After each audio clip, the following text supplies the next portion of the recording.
Siempre me pregunto ¿de qué voy a hablar cuando empezamos la conferencia? Y ciertamente entiendo eso. Y la respuesta es normalmente lo que está en mi mente. Cuando alguien me pregunta eso, no es como si de pronto puedo importar algo que no está en donde estoy yo en un punto, y durante el último año he estado sepultado en el libro de Gálatas. Hemos estado estudiando el libro de Gálatas con nuestra congregación en la iglesia y ha sido realmente una experiencia sorprendente para toda la familia de Grace Community Church, como también otros que nos acompañan por internet en vivo. Y al estudiar el libro de Gálatas, llegué al capítulo 4, obviamente sabiendo que iba a emanar del texto, y allá en el versículo 19, hijitos míos, por quienes vuelvo a sufrir dolores de parto hasta que Cristo sea formado en vosotros. Y ese texto cautivó mi mente y mi corazón a tal grado que me tomó mucho tiempo pasar por ese texto. He estado predicando secciones de Gálatas y llegué a ese versículo y me detuve de manera total. Hijitos míos, por quienes vuelvo a sufrir dolores de parto hasta que Cristo sea formado en vosotros. Ese es el propósito del pastor. Ese es el resumen del propósito del ministerio de un pastor. Ver que Cristo sea formado en su congregación. Pablo era muy apasionado por la santificación de su gente. Él era apasionado por la santidad de su gente. Un poco de trasfondo antes de que veamos eso de manera específica. Y esta es una introducción larga, así que relájense. Pablo, el ultraortodoxo, judío, fariseo, legalista, la estrella creciente en el judaísmo, se convirtió a Cristo en el camino a Damasco. Llamado a ser apóstol a los gentiles, aunque él tenía un corazón por Israel, una pasión por la salvación de ellos, que él de hecho casi se deseaba ser anatema, si eso podía llevarlos a salvación, planta iglesias en varios viajes misioneros y escribe cartas de regreso a ellos como su pastor, como también el apóstol de Cristo.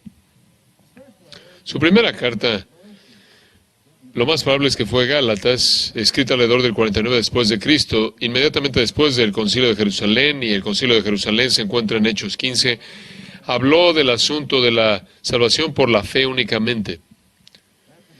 Después de ese concilio, la pregunta surgió acerca de la fe únicamente, porque había gente que estaba hablando en el concilio y diciendo que la fe no era suficiente, que necesitabas fe, más circuncisión, más guardar la ley, más rituales de Moisés, judaísmo.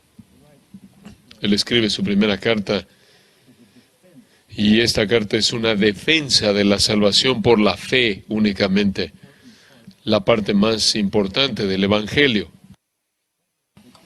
Dado a las personas en la deidad, Padre, Cristo y el Espíritu Santo, es muy importante saber que la salvación es por la fe únicamente. Él había ido a la parte sur de Galacia y había plantado iglesias en varios lugares. Plantó iglesias en Antioquía, Iconio, Derbe, Listra, esas 4 ciudades. Esa área no estaba lejos de donde él había sido creado, ahí en Tarso, de Cilicia. Ahora, su objetivo al escribir Gálatas de regreso a estas iglesias es establecer la doctrina de salvación por la fe únicamente, porque algunos legalistas, algunos maestros judíos habían venido de Jerusalén diciendo ser cristianos y demandando que Pablo y los Gálatas afirmaran que nadie podía ser salvo fuera de la circuncisión y de adherirse a las ceremonias mosaicas. En otras palabras, para poder entrar al cristianismo tenías que hacerlo mediante el judaísmo. Él escribió esto en contra de los legalistas judíos. Esta es la gran pelea, siempre es la gran pelea por el Evangelio. Las congregaciones galacias van a recibir esta carta y van a oír defensas poderosas. Pablo está profundamente preocupado. Su preocupación se manifiesta rápidamente en la carta. Vean el capítulo 1 por un momento, versículo 6. Estoy maravillado de que tan pronto se hayáis alejado del que os llamó por la gracia de Cristo para seguir un evangelio diferente. Subrayen esto. Si añades algo a la fe, tienes un evangelio diferente. No que haya otros, sino que hay algunos que os perturban y quieren pervertir el evangelio de Cristo. Mas si aún nosotros, un ángel del cielo, os anunciar otro evangelio diferente del que os hemos anunciado, sea anatema, condenado, maldito. Como antes hemos dicho, también ahora lo repito. Si alguno os predica diferente evangelio del que habéis recibido, sea anatema. Él pronuncia condenación en contra de cualquiera que predique otro evangelio. Y en este contexto, otro evangelio es un evangelio que está siendo predicado por personas que dicen que son cristianos, que creen en Cristo y que creen que la salvación es por la fe más obras. Los Gálatas eran creyentes genuinos. Regresen al capítulo 3 por un momento. Oh Gálatas insensatos, ¿quién os fascinó para no obedecer a la verdad? A vosotros ante cuyos ojos Jesucristo fue ya presentado claramente entre vosotros como crucificado. Esto solo quiero saber de vosotros. ¿Recibisteis el Espíritu por las obras de la ley o por el oír con fe? Tan necios sois, habiendo comenzado por el Espíritu, ahora vais a acabar por la carne. Tantas cosas habéis padecido en vano, si es que realmente fue en vano. Aquel pues que os suministra el Espíritu y hace maravillas entre vosotros, ¿lo hace por las obras de la ley o por el oír con fe? Esto establece que estos lectores son creyentes verdaderos. Han visto la revelación de Jesucristo, han experimentado el poder del Espíritu Santo y ellos han sido bendecidos por el Padre, como el versículo 5 lo indica. Los judaizantes, al atacar al Evangelio verdadero, estaban atacando a la Trinidad, Padre, Hijo y Espíritu Santo, estaban atacando al cielo. Pablo afirma que son creyentes verdaderos en el versículo 26 de ese capítulo, pues todos sois hijos de Dios por la fe en Cristo Jesús. Versículo 29, y si vosotros sois de Cristo, ciertamente el linaje de Abraham sois y herederos según la promesa. Entonces él afirma que estos son creyentes verdaderos, habían comenzado en el Espíritu. Capítulo 4, versículo 28, dice, así que hermanos, nosotros como Isaac somos hijos de la promesa. Pero ahora en el capítulo 3, si regresamos al versículo 1, dice, oh Gálatas insensatos, ¿quién os fascinó? J.B. Phillips tradujo o parafraseó esto, oh queridos idiotas, ¿cómo pueden ser tan estúpidos?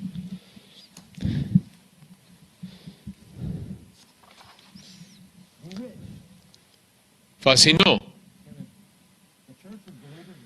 ¿Puede una iglesia de creyentes ser fascinada? Aparentemente. O podemos decir como embrujada, sería una idea. Vaiskano, un verbo griego usado únicamente aquí, no en ningún otro lugar. Significa fascinar o encantar o engañar con adulación, siempre con una intención mala. Siempre con una intención mala. Allí en el capítulo 5, versículo 7, estabais corriendo bien. ¿Quién os estorbó de seguir la verdad? Lo que estaba pasando ahí es que su santificación estaba siendo severamente interrumpida. Literalmente, estaban siendo encantados de una manera engañosa para guiarlos a la maldad. La palabra vaiskano es usada en literatura extrabíblica para hablar de cosas como encantamientos demoníacos y ojo malo y hechicería mala. No obstante, nos recuerda las palabras de nuestro Señor a sus propios discípulos en Lucas 24, cuando dijo, oh insensatos y tardos de corazón. Los creyentes verdaderos pueden ser insensatos y tardos de corazón, y los creyentes verdaderos pueden ser engañados. Podría llegar al punto de decir, yo creo, quizás, en la mayoría de las iglesias son fascinadas, engañadas. Él les dice, están atacando al cielo al tolerar la mentira de las obras como algo necesario para la justificación, para la salvación. Y como consecuencia están confundidos y su santificación está siendo retrasada. Ahora, esta no es una mera palabra analítica y fría por parte de Pablo. Él ve este engaño como una amenaza severa contra el propósito singular que tiene un propósito con su congregación, y ese consiste en ser el agente de su santificación. Elección es de manera total una obra de Dios. La justificación de manera total es una obra de Dios. En un momento. La glorificación es de manera total una obra de Dios en otro momento. Pero entre la justificación y la glorificación solo hay una obra que se está llevando a cabo, y es la santificación. Y es un proceso. Y nosotros como pastores estamos involucrados en ser los instrumentos de Dios para lograr ese proceso. Su pasión está tan inflamada que él descubre su corazón ardiente en esta carta con un rango de emociones que realmente es sorprendente. Él de hecho escribe acerca de cómo él se siente aquí. Estas son las cosas que él dice acerca de cómo se siente. ¿Está sorprendido?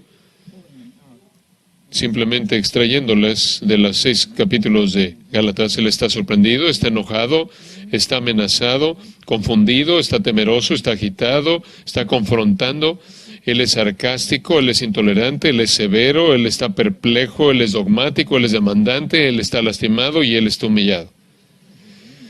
Ese es un rango de aflicción negativa. Al mismo tiempo, él expresa su actitud amorosa, devota, obediente, con confianza, alentadora, sacrificial, protectora, y fructífera y esperanza. No sé ustedes, pero yo vivo en ese mundo. ¿Ustedes viven en ese mundo? Si vives en ese mundo, entonces te preocupas por la santificación de tu congregación.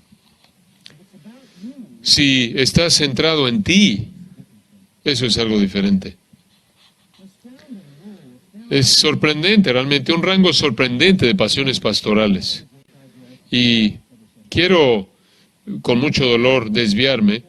He estado catalogando las palabras que describen a los pastores modernos. Ninguna de esas palabras aparece en mi lista. Aquí están las palabras que describen de manera más frecuente a los pastores modernos. Relevante, real, auténtico, misional, exponencial, cool, atractivo, innovador, multi lo que sea, multisitio, multiétnico, cultural, contemporáneo, milenario, milenial, sin ninguna intención escatológica aquí, post-iglesia, post-verdad, intencional, formativo, inclusivo, heroico.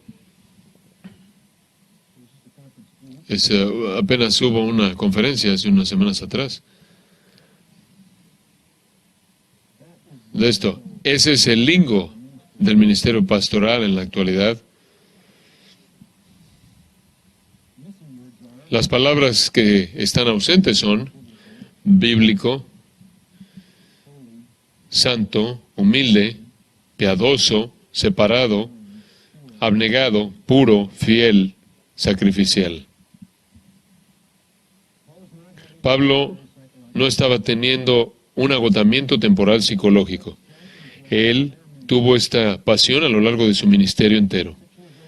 6 años después de escribir Gálatas, ustedes estarían familiarizados unas cuantas páginas a la izquierda, en 2 Corintios, conforme él le escribe en el capítulo 11, me gustaría que me tolerasen un poco de insensatez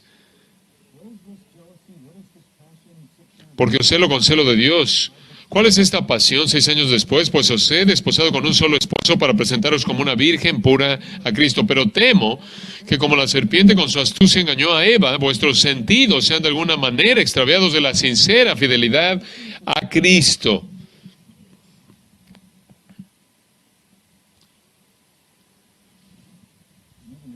Inclusive los corintios, él dice, han caído en la misma fascinación, versículo 4. Porque si bien alguno predicando otro Jesús, que el que os hemos predicado, si recibís otro espíritu que el que habéis recibido, u otro evangelio que el que habéis aceptado, bien lo toleráis. Misma preocupación. Y ustedes conocen la sección al final del capítulo 11, cómo él habla todas las cosas que él sufrió. Y usted llega al final de eso. El sufrimiento más significativo, versículo 28, y además de otras cosas externas, lo que sobre mí se agolpa. ¿Quién siente el dolor más profundo? Es el pastor por la preocupación de todas las iglesias. Esas no son labores administrativas. Esa no es la preocupación por el presupuesto. Él lo describe en el versículo 29. ¿Quién enferma y yo no enfermo? ¿A quién se le hace tropezar y yo no me indigno? Así se siente un pastor. La congregación en su iglesia, si es guiada al pecado, él siente el peso. Así de profunda es la pasión por la santificación en el corazón de un pastor. Allí en el capítulo 2, en el versículo 14, he aquí por tercera vez estoy preparado para ir a vosotros y no seré gravoso, pero no busco lo vuestro, sino a vosotros, pues no deben atesorar los hijos para los padres, sino los padres para los hijos.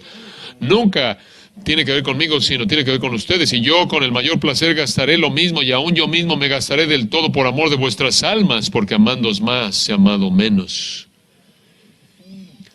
Fue la misma pasión exactamente por la santificación de los suyos 10 años después. Él escribe Efesios, pasa en Efesios capítulo 4, en palabras muy conocidas, él dice, como uno que ha sido dado a la iglesia como apóstoles, y hay otros evangelistas y otros pastores maestros, versículo 11, Efesios 4, a fin, versículo 12, de perfeccionar a los santos para la obra del ministerio, para la edificación del cuerpo de Cristo, hasta que todos lleguemos a la unidad de la fe y del conocimiento del Hijo de Dios, un varón perfecto, a la medida de la estatura de la plenitud de Cristo. Literalmente, edificando a la iglesia a semejanza a Cristo fue su pasión, versículo 15, sino que siguiendo la verdad en amor, crezcamos en todo en aquel que es la cabeza, esto es Cristo. Y Él, de manera semejante a los Colosenses capítulo 1, versículo 28, a quien proclamamos, esto es, a quien proclamamos, Colosenses 1, 28, amonestando a todo hombre y enseñando a todo hombre en toda sabiduría, a fin de presentar a todo hombre perfecto en Cristo Jesús, a todo hombre, para lo cual también trabajo luchando según la potencia de Él, la cual actúa poderosamente en mí. Esa fue su pasión, ese fue su propósito. Santificación de la gente encomendada a su cuidado. 15 años después, Pedro escribió, exhorto a los ancianos que están entre vosotros como anciano también yo con ellos y testigo de los padecimientos de Cristo, que soy también participante de la gloria que será revelada. Apacentad la grey de Dios que está entre vosotros, cuidando de ella, no por fuerza, sino voluntariamente, no por ganancia deshonesta, sino con ánimo pronto, no como teniendo señorío sobre los que están a vuestro cuidado, sino siendo ejemplos de la grey. Y cuando aparezca el príncipe de los pastores, vosotros recibiréis la corona incorruptible de gloria. Pablo entendió, Pedro ciertamente entendió la pasión del pastor. Ahora, ¿de dónde aprendió Pablo ese compromiso? Él no tuvo un mentor terrenal. Él dijo al principio del libro de Gálatas, él no recibió el mensaje que se le dio de carne ni de sangre. Él no tuvo un mentor terrenal. Él tuvo a un maestro privado, particular, y fue el Señor Jesucristo. 3 años en el desierto, él aprendió lo que aprendió del Señor. El Señor fue su mentor, el Señor fue su maestro. Y ciertamente el Señor se lo presentó claro a Pablo, cuál era su pasión por su pueblo. Dice usted, bueno, ¿cuál es su pasión por su pueblo? Pase a Juan 17. En Juan 17, 13, Jesús ora al Padre, pero ahora voy a ti, y hablo esto en el mundo, para que tengan mi gozo cumplido en sí mismos. La pasión de Cristo por los suyos es gozo. Que tengan gozo pleno. Yo les he dado tu palabra, y el mundo los aborreció, porque no son del mundo, como tampoco yo soy del mundo. No ruego que los quites del mundo, sino que los guardes del mal. No son del mundo, como tampoco yo soy del mundo. Santifícalos en tu verdad, tu palabra es verdad. Ahí está la pasión de Cristo por los suyos, santificación. Como tú me enviaste al mundo, así yo los he enviado al mundo, y por ellos yo me santifico a mí mismo, para que también ellos sean santificados en la verdad.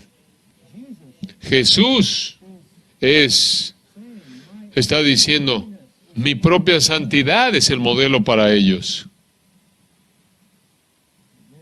Más adelante en ese capítulo, ahí en el versículo 22, la gloria que me diste yo les he dado para que sean uno, así como nosotros somos uno, yo en ellos y tú en mí, para que sean perfectos en unidad, para que el mundo conozca que tú me enviaste y que los has amado a ellos, como también a mí me has amado. Quiero que manifiesten mi presencia en sus vidas. Esto es lo que Pablo desea, que Cristo sea formado en ellos. El Señor Jesucristo se santificó a sí mismo y santifica a la gente. El Señor Jesucristo llamó a Pablo a santificarse a sí mismo en el poder del Espíritu para que él fuera un ejemplo de santificar a la gente encomendada a su cuidado. Las Escrituras son claras en esto. 1 Corintios 1 y 2. Pablo a la iglesia santificada en Cristo Jesús, llamados a ser santos. 1 Corintios 1:30, en Cristo Jesús, quien ha sido hecho por Dios, sabiduría y santificación y justificación. 2 Corintios 7:1, amados, limpiémonos de toda inmundicia de carne y de espíritu, perfeccionando la santidad en el temor de Dios. 1 Tesalonicenses 4:3-4, esta es la voluntad de Dios, vuestra santificación, que os abstengáis de inmoralidad sexual, que cada uno sepa poseer su propio cuerpo en santificación y honor, no en pasión de concupiscencia como la gente que no conoce a Dios. 1 Tesalonicenses 3:12-13, que el Señor os haga aumentar en amor para que Él pueda establecer vuestros corazones sin mancha en santidad ante Dios el Padre. Tito 2:14, me encanta este versículo. Cristo Jesús, quien se dio a sí mismo por nosotros para redimirnos de toda obra mala y purificar para sí mismo un pueblo de su propia posesión, celoso de buenas obras. Romanos 6:19, eran esclavos del pecado, ahora se han vuelto esclavos de la santidad, de la justicia. Esta doctrina de la santificación define nuestro ministerio. Estamos a favor de la santificación del pueblo de Dios. Una obra de por vida progresiva. Esa es la razón por la que hacemos lo que hacemos. Conforme el creyente es santificado, conforme el creyente está siendo expuesto de manera incremental a la palabra de Dios y está viendo ejemplos de piedad del Espíritu de Dios, comienza a reducir los deseos de la carne, los engaños del mundo, los deseos de los ojos, y son reemplazados por un amor que se incrementa hacia el Señor, un amor hacia la obediencia, un anhelo que va creciendo hacia la santidad y aspiraciones por la voluntad y la honra del Señor. Esta es la obra a la que somos llamados. No podemos estar satisfechos con que han llegado ahí y que les gusta tu predicación. Debes sentir dolor en tu alma si no están siendo santificados de manera manifiesta. Ahora, creo que la santificación está llevándose a cabo en todos los creyentes verdaderos. Es una obra de Dios. Pero la extensión de esa separación del pecado depende de la devoción a los medios y su dependencia. Los medios los entendemos: adoración, comunión, palabra de Dios, y la oración, la motivación es amor por el Señor. Entonces, ¿cómo santificamos a una congregación que necesita? Necesitamos demandar más de ellos, necesitamos leer los mandamientos con más fuerza, ser más demandantes, necesitamos desarrollar más disciplina personal, necesitamos incrementar la rendición de cuentas. Nuestra conferencia de pastores del año pasado la cerramos diciendo lo que más necesitamos es conocer, amar a Cristo más. Entonces no es imponerles demandas a la gente, sino enseñarles a Cristo para que amen más a Jesús. Jesús mismo dijo, si me amáis, guardad mis mandamientos. ¿Por qué estoy tan preocupado por esto? Porque creo que esto es tratado con indiferencia en la iglesia contemporánea. Todo este tema de la santificación simplemente está ausente. Y es la realidad que define nuestro ministerio entero para con el pueblo de Dios. Pablo dice, yo estoy en trabajo de parto. Ya había estado una vez en trabajo de parto, en parto espiritual, al llevarlos al nacimiento espiritual. Pero él ahora está de regreso, sufriendo dolores de parto, con el mismo dolor agonizante, para llevarlos a la madurez. La madurez es otra cosa que me parece ser algo raro que se ve en la iglesia en la actualidad. La adolescencia y la inmadurez parece ser lo que reina. Me preocupa esto porque la santidad, la piedad, la separación del pecado y del mundo es esencial para la santificación. En una ocasión en el pasado, todas esas cosas eran muy comunes en la vida de la iglesia. Yo crecí oyendo sermones regularmente de la necesidad de ser santos y piadosos, separación del pecado, de la separación del mundo. Los predicadores solían presentar llamados a la santidad. La verdad de la santificación tenía un lugar más elevado, mucho más elevado en la manera de pensar en la gente. Y la obra central del Espíritu Santo no era algún tipo de obra, algún tipo de fantasía extracorpórea, esotérica, sino que la obra del Espíritu se veía de manera manifiesta en la virtud, en la santidad de la gente.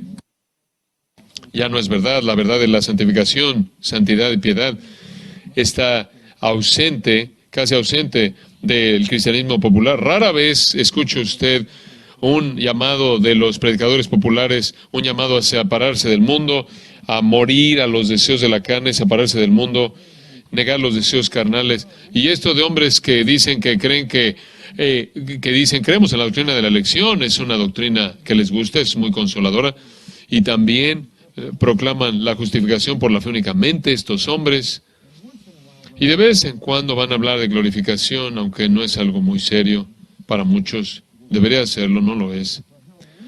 Pero cuán poco se dice de la santificación.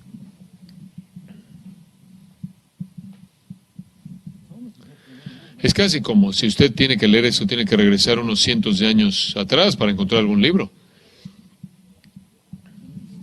En lugar de esto, en las estrategias contemporáneas del pragmatismo, todos los anhelos del corazón humano egoísta son legitimizados. Y cosas que son del mundo son incorporadas en las iglesias como elementos necesarios para atraer a aquellos que a nivel superficial no tienen interés en Dios. Entonces tienes que encontrar qué les interesa y buscar atraerlos de esa manera. La nueva versión del cristianismo, inclusive algunos que dicen que son reformados en otros asuntos, está comprometida con importar la cultura y la moda del mundo y apelar a los intereses egoístas de la gente, y tienen cuidado en evitar cualquier cosa que condena o convence de pecado o aterra o espera que la gente se olvide de sí misma, se niegue a sí misma y busque con toda pasión lo que es santo y honra a Dios. Y de nuevo, inclusive en iglesias en donde se cree la elección y la justificación y glorificación, parece haber indiferencia hacia la santificación. Por otro lado, hay iglesias fieles, ustedes están entre ellas, guiadas por hombres fieles, obviamente pastores piadosos que guían al rebaño de Dios y los alejan del mundo, los alejan de sí mismos, los alejan del cumplimiento, de la satisfacción de sus propios deseos, los alejan de buscar y encontrar satisfacción en términos de lo que ellos quieren.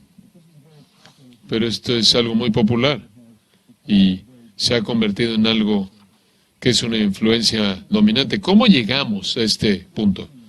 He estado leyendo un poco de esto y siempre tiendo a estar leyendo en cierta manera una evaluación cultural, pero de vez en cuando, para darles un poco de perspectiva, quizás hablarles de algunas de las cosas que he estado pensando. Las iglesias a lo largo de los siglos eran teológicas, trascendentes, estaban centradas en Dios, exaltaban a Cristo y confiaban en que el crecimiento era la obra del Espíritu Santo, la santidad. Las iglesias se oponían a la mundanalidad y al pecado.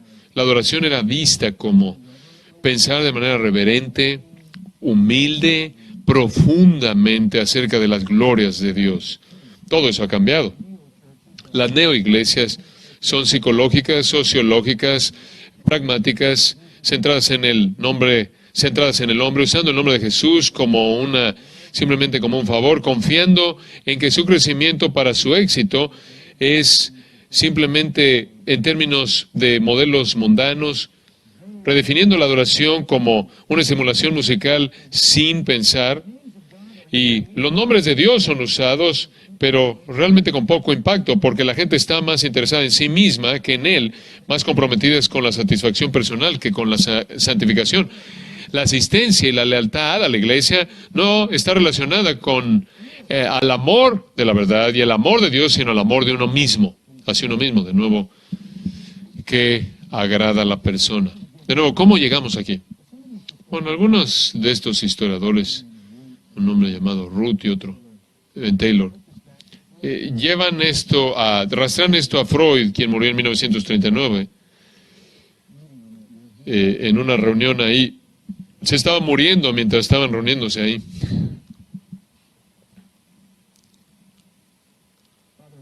El padre de la psicología y el psicoanálisis. Y parte de lo que Freud dijo es que toda persona debe estar libre de todo refreno. Debe ser auténtico, esa era la palabra, auténtico. Para ser una persona auténtica tienes que ser leal a ti mismo y tienes que aceptar la legitimidad de tus propios deseos. Esto es autenticidad, en otras palabras, debes ser quien eres. Este es tu verdadero yo. Obviamente, los pecadores más liberados son los jóvenes, que no tienen el refreno que viene de las lecciones de la vida. No tienen el refreno que viene de un trabajo, de responsabilidad, de un jefe, del deber, del éxito, del fracaso, de malas decisiones. Entonces, en su juventud, albergados por su tiempo en la escuela y la familia, son perpetuamente adolescentes. Son adolescentes perpetuos, pero son auténticos. Ellos son quienes son.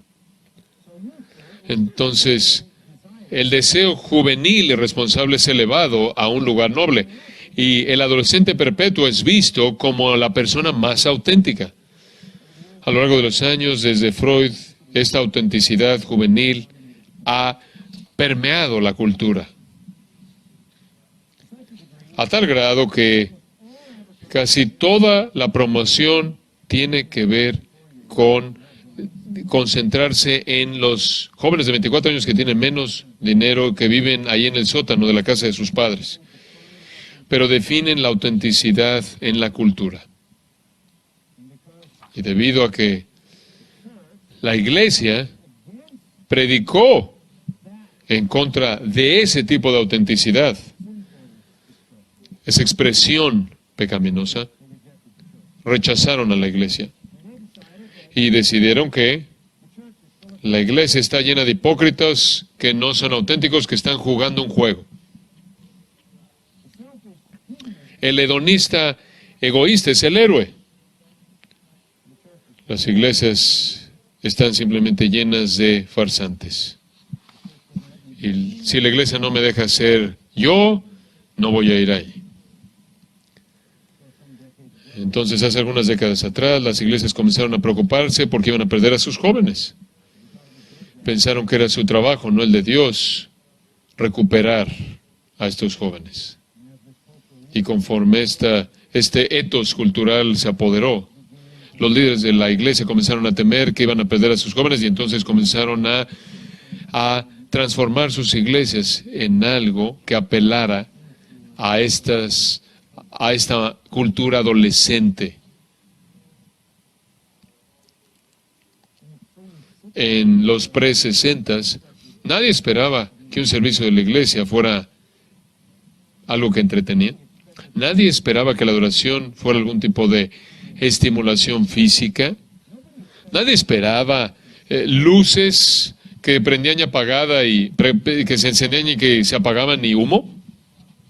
Nadie esperaba tener sus deseos manipulados, que sus deseos fueran manipulados y se les dijera que Dios los acepta tal como son.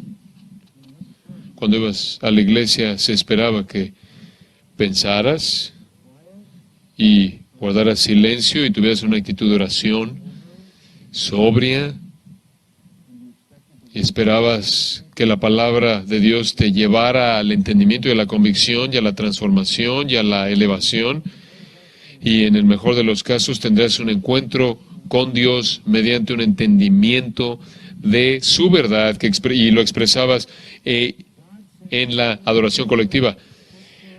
Para esta generación moderna, la predicación escritural, sobria, predicar de Dios y del pecado y la santidad es demasiado absoluto, demasiado ofensivo e irrelevante para lo que ellos quieren.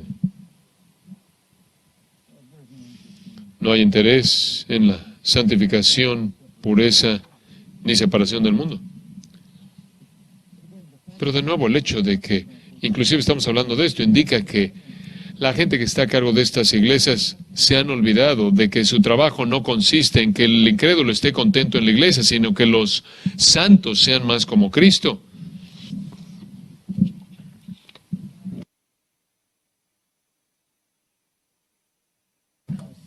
Entonces esto ha quitado todo el énfasis en el pecado, la piedad, la pureza, la santidad de la iglesia. Ahora, existe una perspectiva hereje de la santificación que encaja con esto. Históricamente es llamado antinomianismo. Es perfecta porque el antinomianismo simplemente dice, oye, Dios me salvó, yo estoy bajo su gracia, no tengo que preocuparme por el pecado, este es quien yo soy, así fui diseñado. Y no solo Cristo, llega al punto de decir, no solo Cristo pagó por mis pecados en la cruz, sino que también vivió una vida perfecta que ha sido acreditada a mi cuenta. Eso es verdad. Entonces, si la vida de Cristo ha sido acreditada ya a mi cuenta, Él ha vivido una vida perfecta por mí. Simplemente necesito aceptar eso y dejar de preocuparme.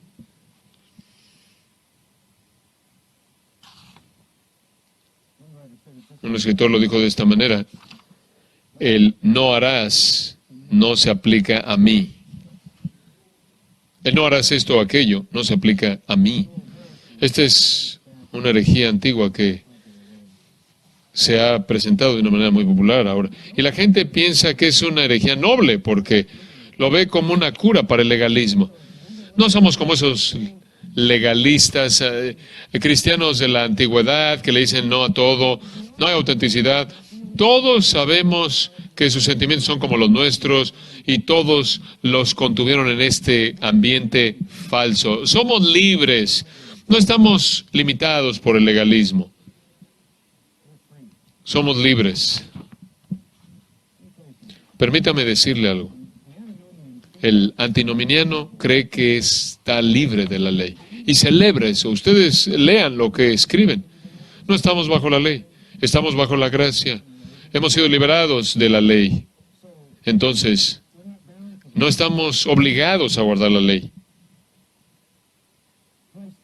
Cristo ha cumplido la ley por nosotros. Entonces tengo la libertad, estoy libre de la ley. Y cuando enseñan y hablan, esto es lo que dicen. Pero permítame ayudarle a entender algo. El antinomianismo simplemente es un legalismo inverso. Son las dos caras de la misma moneda. El antinomiano no ha escapado de la ley. El legalista encuentra su relación con Dios al guardar la ley.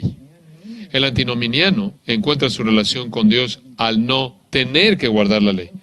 En ambos casos, definen su relación con Dios mediante la ley, en lugar de que sea mediante una relación con Cristo. Yo no defino mi vida cristiana por una relación con la ley, o viéndome obligado por la ley, o liberado de la ley. Yo defino mi relación con Dios al estar en Cristo. El legalismo y el antinomianismo y los antinominianos son exactamente la misma herejía. Estar apegado a la ley como una realidad que define tu vida.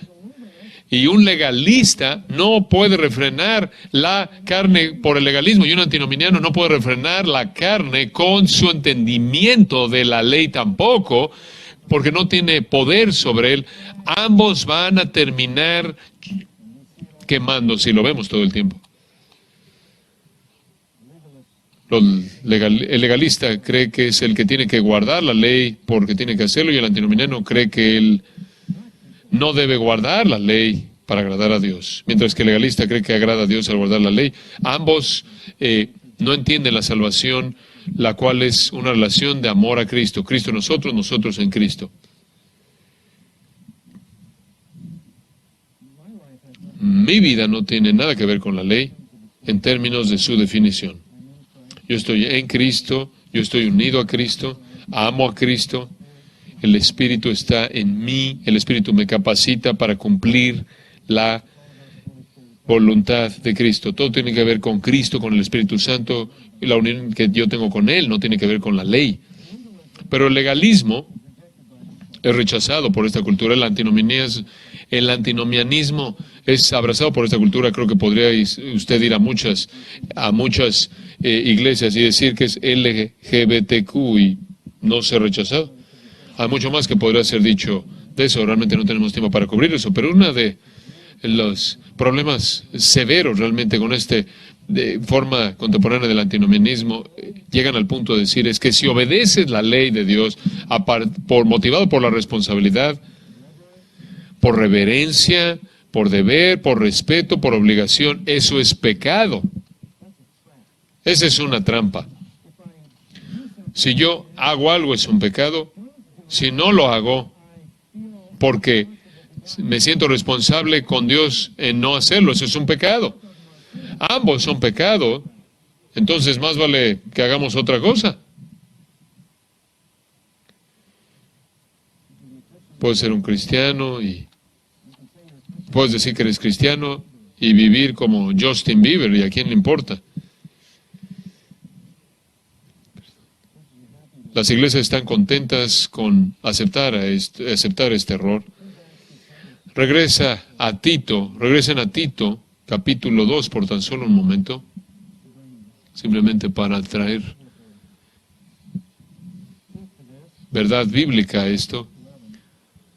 Versículo 11, Tito 2, versículo 11, porque la gracia de Dios se ha manifestado, claro, con la llegada del Hijo de Dios y el Evangelio y su persona y obra, porque la gracia de Dios se ha manifestado para salvación. Entonces la gracia de Dios ha venido para traer salvación. Eso es lo primero que hace la gracia de Dios. Observe, hay más. El traer la salvación es seguido en el versículo 12 con esto, enseñándonos que renunciando a la impiedad y a los deseos mundanos, vivamos en este siglo sobria, justa y piadosamente.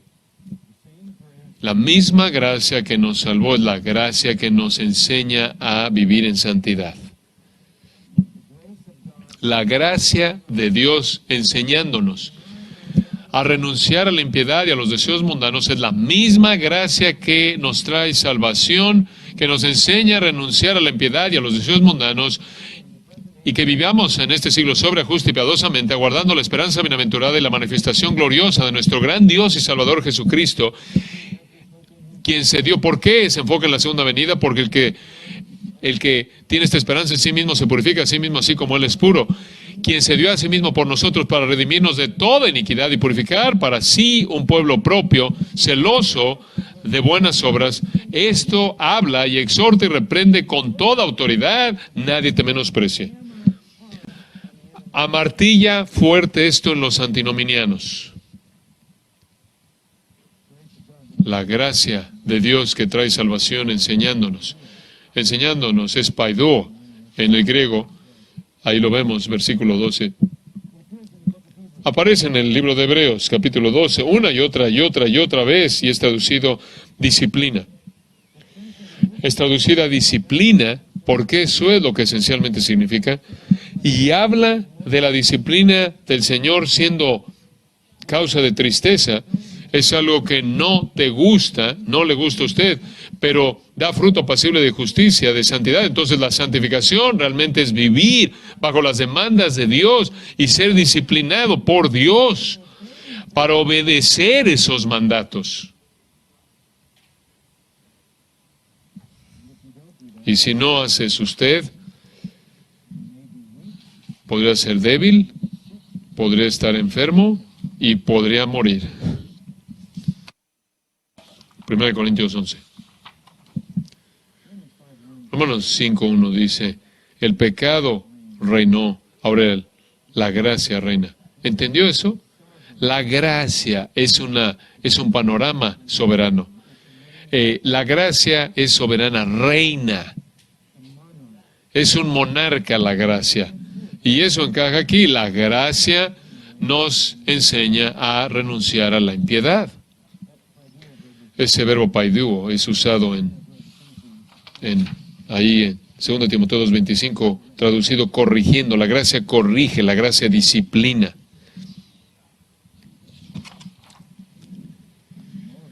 Y todo esto para la gloria de Dios y nuestro gozo. Lo puedo decir de manera simple, así. La santificación es el proceso de pelear por gozo pleno. La santificación es el proceso de pelear para tener gozo pleno y no venderte por un sustituto barato a lo largo del proceso. Pero debido a que tantas personas quieren ir más allá de esto y porque quieren que vengan muchos y no quieren que ofenderlos y, por cierto, a los jóvenes y vivir en una adolescencia continua, entonces los pastores se venden. Los pastores compran ahí en para siempre 21 años, Forever 21, esta tienda, para verse como los jóvenes. No sé, de hecho, si puedes vender ahí en Forever, si puedes encontrar ahí ropa de hombre en Forever 21. Para siempre 21. Bueno, ¿cómo corregimos eso? Bueno, ahora esa es mi introducción. Ahora regresemos a Gálatas. Les dije, ¿verdad?, que iba a ser larga. Más vale que el reloj esté en el lugar correcto. Ahora, con eso en nuestra mente, regresemos a Gálatas 4, versículo 19. Y tenía mucho más que decir, por cierto. Eso es lo que siempre decimos cuando se nos acabó el material. Versículo 19 de Gálatas 4. Si ustedes se identifican con eso, yo lo puedo ver, lo puedo notar. Versículo 19, hijitos míos, por quienes vuelvo a sufrir dolores de parto hasta que Cristo sea formado en vosotros. ¿Entienden ahora mejor ese texto, el contexto que explicamos? Pablo deseó dolorosamente, con todo su corazón santo y amoroso, que su congregación fuera santificada. Y la santificación, su gente fuera santificada. La santificación asume esto, ¿no es cierto? Consume al pastor. Ser como Cristo. Cristo no fue indiferente al amor de Dios, pero Cristo no estuvo obligado por esa ley de Dios. Cristo definió, más bien Cristo fue motivado por ese amor que lo definió. Los Gálatas habían sido insensatos, habían sido encantados, engañados, y el engaño que ha venido a ellos ha hecho que el proceso de la santificación fuera estorbado. Hijitos míos, yo soy como una madre que está dando a luz y ya hice esto una vez antes. ¿Por qué lo estoy volviendo a hacer otra vez? La primera predicación del Evangelio a los Gálatas fue una experiencia dolorosa porque el apóstol predicó justicia y juicio hasta que el Evangelio rompió y en el poder del Espíritu nacieron y tuvieron vida nueva y fueron liberadas de la potestad de las tinieblas y fueron justificados por la fe y ahora Él está sufriendo de nuevo hasta que Cristo sea formado en vosotros. Morfao. No tiene que ver con forma, sino tiene que ver con virtud esencial. Ser como Cristo. No es la meta del pastor que la gente esté contenta con los mensajes que él predica. Es la meta del pastor. La meta del pastor consiste en que él esté satisfecho con la santificación de su congregación. No sé que eso jamás sucederá. Yo le he dicho a nuestra congregación un par de veces, si no los reconozco en el cielo es porque no los voy a conocer cuando se vean como Cristo. No los voy a reconocer cuando se vean como Cristo. Van a tener que volverse a presentar, se van a tener que volver a presentar conmigo. ¿Qué dice en Gálatas 5:13? A libertad habéis sido llamados. Lo predicamos el domingo en la mañana, quizás deben escucharlo. Habéis sido libertados, habéis sido llamados a la libertad, pero no uséis la libertad para ocasión de la carne. Esto sorprende a Pablo, que por eso dice el versículo 20, quisiera estar con vosotros ahora mismo y cambiar de tono, pues estoy perplejo en cuanto a vosotros. Esto es simplemente agonizante para él. Me gustaría estar ahí para ayudar en la obra de santificación. Me gustaría estar ahí para decir, sed imitadores de mí, así como yo de Cristo. Me gustaría que pudiera cambiar mi tono. Me gustaría que no tuviera que hablar de esta manera.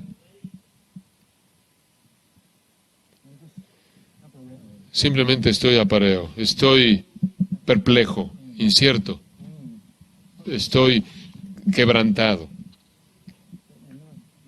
porque no son como Cristo. Entonces simplemente digo, conforme comenzamos esta semana juntos, esta es la pasión del pastor. Esta es la razón por la que has sido llamado a hacer lo que haces. Traer a la gente que está bajo tu cuidado a la conformidad de Cristo para que ellos se vean como Él. Jesús lo dijo, ¿no es cierto? Así brille vuestra luz delante de los hombres para que vean vuestras buenas obras y glorifiquen a Dios. Pablo en Filipenses 2 son luminares en el mundo manifestando a Cristo. Este es nuestro llamado singular. No tiene que ver con redimir la cultura. Tiene que ver con la santificación de los santos, cuyas vidas transformadas van a impactar a la cultura y al mundo. Yo no puedo arreglar la cultura. Ese es un engaño. Tienes que ser real cuando piensas en cuán grande es tu impacto, y virtualmente no es nada si tú no estás proclamando el mensaje.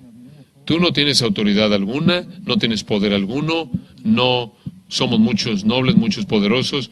Coloca esto en un ministro de Dios y se vuelve la fuerza más poderosa en la tierra. Y esta palabra de Dios es para santificar a tu congregación y gente santificada va a cambiar a una cultura. Entonces, únicamente queremos comenzar de esta manera, enfatizando la urgencia y la importancia de la santificación. Tenía más que decir, pero está bien. Ahora sabemos que esta es la obra de la palabra, ¿verdad? Santifícalos por tu verdad, tu palabra es verdad. Entonces sabemos eso.